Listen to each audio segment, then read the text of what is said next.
নমস্তে মিত্রগণ। বর্তমান সময়ে যে রাজনৈতিক নেতারা যারা দেশের ক্ষমতায় আছে তারা একটা বিষয় বলে যে আমরা সমাজের কল্যাণ করছি, আমরা সমাজের মানুষের মধ্যে হিংসা বিদ্বেষকে কমানোর চেষ্টা করছি। তো বাস্তবে তারা কি সেটা করছে? এবং হিংসা বিদ্বেষ বা সমাজে যে আজকে আমাদের বিভিন্ন রিলিজিয়ানের যে বিভেদ কোথা থেকে আসছে তারা কি জানে না? তো যদি না জানে তাদেরকে অবশ্যই আমাদের জানানো প্রয়োজন। তার একটা বড় প্রমাণ আমি আপনাদের কাছে তুলে ধরছি, একটু দেখুন আগে। এই ছোট ছেলে, মাদ্রাসায় পড়া ছেলেটি কি বলছে আগে শুনুন। নাম কি ভাইয়া? আরিফ। তুমি কি মাদ্রাসায় পড়ো? জি। আচ্ছা, হিন্দুরা পোষা না ভালো? পোষা। কিসের জন্য? মূর্তি পূজা করে। মূর্তি পূজা করলে কি হয়? হারাম। এটা হারাম। আচ্ছা আচ্ছা, এই জন্য হারাম কাজ যারা করে ওরা পোষা। জি। এটা মানে কি তুমি শিখছো এটা? জি। আচ্ছা আচ্ছা, তুমি কোথা থেকে শিখছো এটা? মাদ্রাসা থেকে।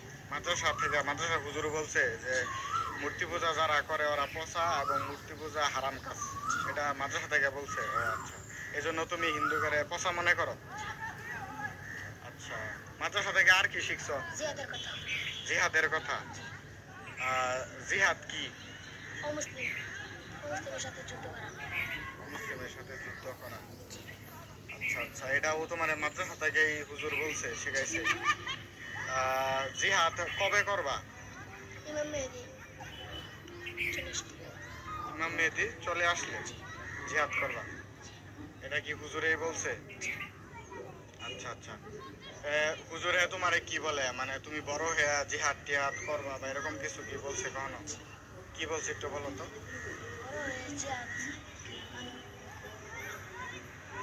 বড় হয়ে জিহাদ করবা এটা বলছে।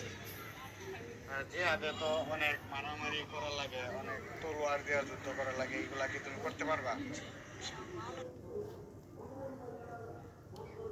দেখলেন বন্ধুরা, তো ছোট থেকে যদি মাদ্রাসায় এইসব শিক্ষা দেওয়া হয় তাহলে সে বড় হয়ে কি হবে একবার বিচার বিবেচনা করবেন আপনারা।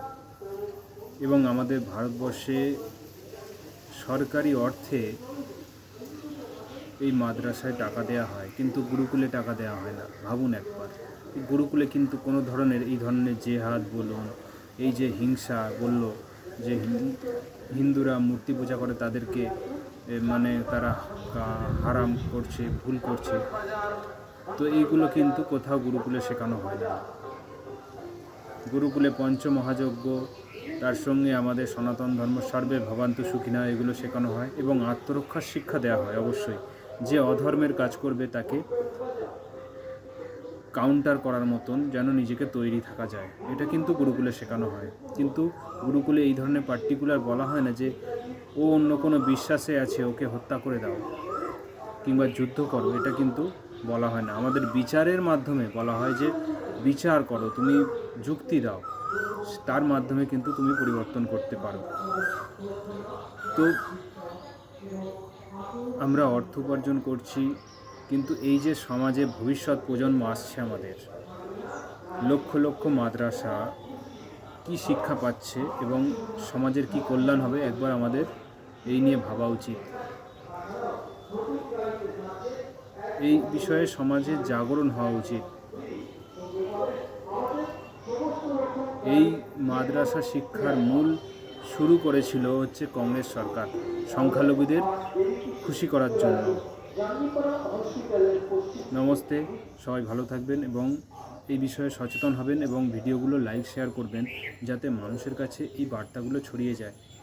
কারণ ভাববেন না আজকে আপনার সঙ্গে হয়নি বলে আপনি ঠিক আছেন, খুব ভালো আছেন, খুব আনন্দে আছেন, কিন্তু আমাদের ভবিষ্যৎ প্রজন্ম কি হতে পারে তার একটা ঝলক আপনারা দেখতে পেলেন। তাদের ব্রেন ওয়াশ কীভাবে করা হয়। আমরা বড় হলে কেউ আতঙ্কবাদী হামলা করলো, তারপর আমরা বললাম যে এই কাজটা করছে, খুব নিন্দনীয় কাজ, কিন্তু তার মোটিভেশনটা কোথা থেকে আসে সেটা একবার ভাবতে হবে আমাদের। অনেকেই বলেন যে কোরআনে পরিবর্তন করা যায় না, কিন্তু বাস্তবে চীন তাদের নিজেদের দেশ অনুযায়ী, সামাজিক অনুযায়ী অনেক কিছু পরিবর্তন করেছে কোরআনের। সেখানে সেই সব কথা বললে এখানকার মুসলিমরা বলবে না, কোরআনের কিছু পরিবর্তন করা যায় না, কিন্তু সমাজ পরিস্থিতি অনেক কিছু করায়। সেখানকার যেহেতু কমিউনিস্ট সরকার, তারা বুঝেছে বিষয়গুলো যে ভবিষ্যৎ কী হতে পারে, তার জন্য তারা অনেক কিছু পরিবর্তন করেছে এবং ইসলামিক অনেক রীতিনীতি সেখানে চলে না। সেখানে মসজিদকেও অনেক ভেঙে দেওয়া হয়েছে। মসজিদ ভাঙার পক্ষে বিপক্ষে নয়, সেখানকার সিস্টেম তারা পরিবর্তন করে দিয়েছে সেখানকার মুসলিমদের। আর আমাদের দেশে সেকুলার রাষ্ট্র হয়ে আমরা ধর্ম নিরপেক্ষ হতে হতে আমাদের নিজেদের ধর্মের অস্তিত্বই দিনে দিনে ধ্বংস হয়ে যাচ্ছে, আমরা বুঝতে পারছি না। কিছু মানুষ এখনও জাতপাত নিয়ে পড়ে আছেন, কিছু দলিত চিন্তক তারা ব্রাহ্মণ্যবাদের বিরুদ্ধে লেগে আছেন দিনরাত। সেই সুরজিৎ সি বিভিন্ন ব্যক্তি আছে যারা মুসলিমদের মনোযোগী ভালো ভালো পোস্ট করছেন, বিজেপি বিরোধী পোস্ট করছেন, খুব মজায় কাজ করছেন। দীনকৃষ্ণর মতন ব্যক্তিরা আছেন যারা সনাতন ধর্মকে নিয়ে মজা করছেন, খারাপ কথা বলছেন। কিছু শাস্ত্রের ভুল বিষয় আছে, সেইগুলোকে নিয়ে আপনারা মানুষকে তথ্য তুলে ধরছেন। আর্য সমাজের মতন শুদ্ধিকরণের কাজ করুন আপনারা, সনাতন ধর্মের যেটা সত্য আছে সেটাকে তুলে ধরুন।